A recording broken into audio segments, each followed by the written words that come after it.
The tracks on Everybody Knows that really, I suppose, endure to this day are probably the ones where Young and Danny Whitten are kind of sparring together, rather in the way that Neil Young and Steve Stills did in Buffalo Springfield, but with a different kind of flavour.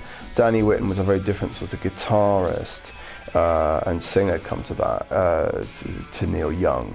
But there's a real contrast there on tracks like Down by the River, Cinnamon Girl, and so on. Everybody Knows This Is Nowhere, the title track. I just think it's one of the great sort of rock and roll sounds, really, that particular band. They'd only been playing with Neil for 2 weeks, but there's something just so electric and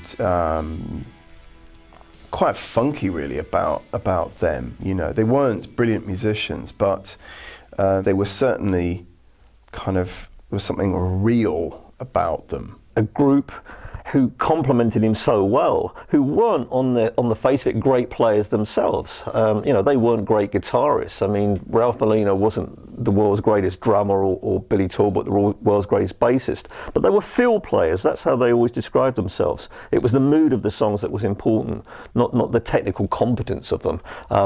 Crazy Horse could afford to make mistakes, and you loved them all the more for it. They were very human, and I think Neil Young's always been like that. He's always gone for the feel of the performance. Forget the fact, he won't do 1,000 retakes, and he won't, a million overdubs will not be on it. He did that to a certain extent on his first album.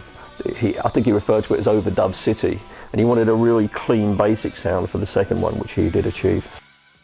After Everybody Knows This Is Nowhere, after the Gold Rush then came out and was quite different. It was much more, laid back, if you like. It was predominantly acoustic. It was recorded for the most part in Neil's own house in Topanga Canyon. After the Gold Rush was a little bit more mellower, cooler, some fantastic tracks. All in all, from start to finish, it's just classic Neil Young. I was lying in a burned out basement with the full moon in my eye. I was hoping for a replacement when the sun burst through the sky. There was a band playing in my head, and I felt like getting high.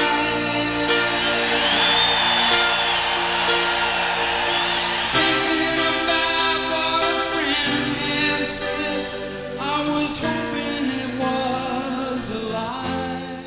Southern Man is on there. You got Nils going nuts on the piano. There's a lot of really, really good stuff on there. And again, he's got the apocalyptic thing, Don't Let It Bring Me Down. He's got something a little bit more easygoing with Tell Me Why. And then he's slamming, Lynyrd Skynyrd in Southern Man. Neil Young is somebody that you can't really pigeonhole as a political singer, but occasionally when he sees something he doesn't like, he's going to sing about it. And he's going to sing about it in a very direct way.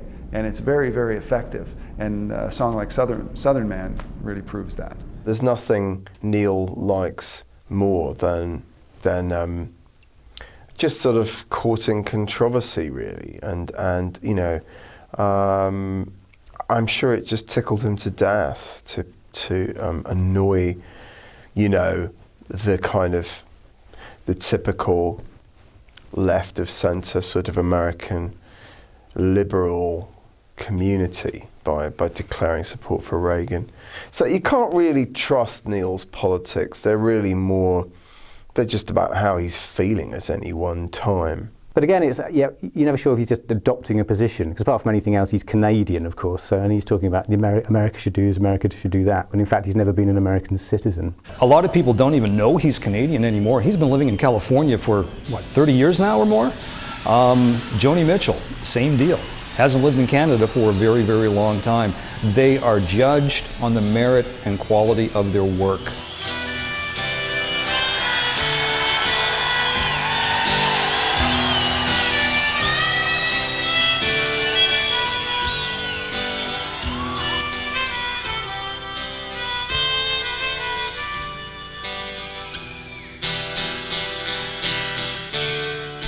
Harvest is I think a much more commercially accessible album. It doesn't necessarily mean it was a bad album. Obviously it was a great album, it's a classic.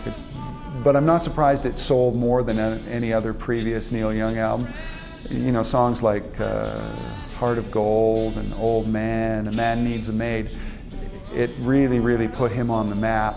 And in his own words, I think it put him in the middle of the road. It never got more commercially successful than Harvest for Neil. I mean, this was his big album. Heart of Gold was #1, and for many people it sort of defines Neil as the laid-back singer-songwriter, the archetypal guy in the patched denim jeans, singing about being a searcher for a heart of gold, you know, and I think it's slightly unfair to pigeonhole him like that with this record, because I just think it's a rather underrated record, curiously. You know, there are sort of, you know, many people would say that, you know, Tonight's the Night is the greatest of his 70s albums, you know, because it's so dark, and Harvest, by contrast, is, you know, mellow and laid back and chilled out and all those you know, things that you either love or don't love. But I think actually, yeah, I think it's a really good record, you know. When you listen to it without preconceptions, it's a fantastic record. The songs on it were strong love ballads as well. They really crystallised Young as the forlorn singer-songwriter, and it took him, I think, on a higher level than James Taylor or Carole King or the other people at the time who were also recording quite almost saccharine singer-songwriter songs. And I think that's why Harvest for a lot of people is perhaps a bit too sweet for their tastes. And of course there's a tremendous amount of snobbery on the grounds that it was a #1 album, and critics hate that more than anything. I mean, it sold so many copies and will always be in everyone's collection, always. Bob Dylan said that he heard Heart of Gold on the radio, and he immediately thought that's a song that he should have written. And I thought, if you could write a song that Bob Dylan wishes he wrote, that's something special. Yeah, I think Heart of Gold is probably the signature Neil Young song. He's got a little bit of strife in there, he's got some hope in there, and it's what everybody wants. They want a nice, happy life, and at the end of that, it's not a pot of gold at the rainbow, it's a heart of gold. That's what Neil Young is all about.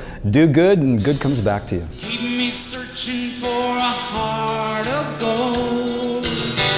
I've been a miner for a heart of gold.